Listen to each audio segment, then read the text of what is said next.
Hello, fellow readers and booktubers. Last night, it was November 5th, 2024, for reasons that I will never understand, the nation that I have lived in my entire life chose to commit suicide and abandon the grand experiment in enlightened humanism that had sustained this country for over 250 years.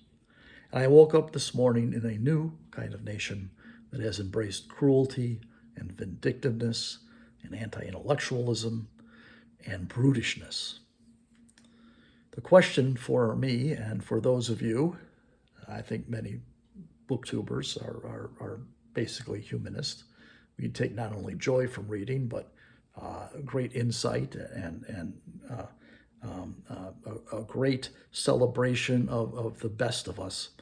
What we need to do now is figure out some way to live in this new violent fascist regime, unlike anything most of us have ever experienced before.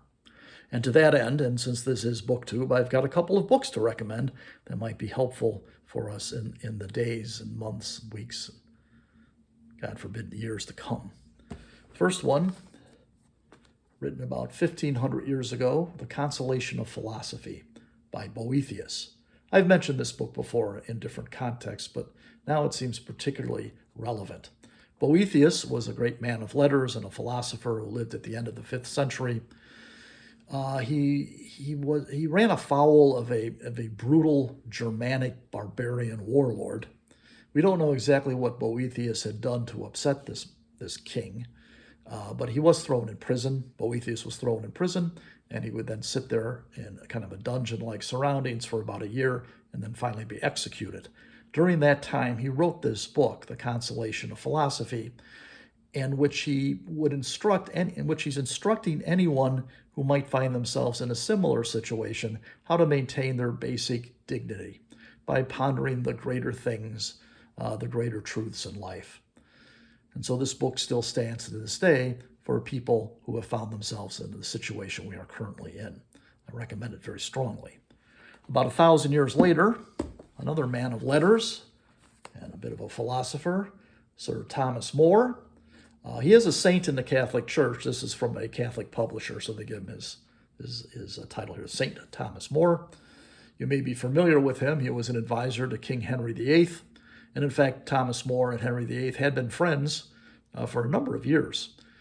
And then Henry VIII decided to become much more of an authoritarian, much more cruel and demanding absolute loyalty from Thomas More, which was something Thomas More refused to surrender to him, because in doing so, More would have had to sacrifice his own his own basic dignity and his own self-respect. So Thomas More was thrown in a dungeon for a very long time.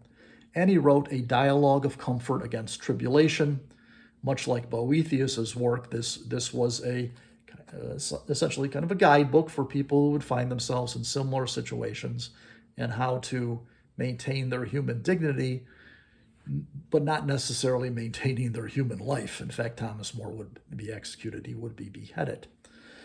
That's the interesting thing about these two wonderful works. They don't save your life, but they save your humanity.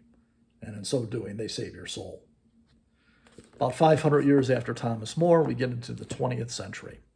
And there are countless memoirs and diaries and journals and essays written by people who woke up one morning to discover that their nations, their beloved countries, and their homelands have been taken over by cruel, cynical fascists like Hitler and Stalin.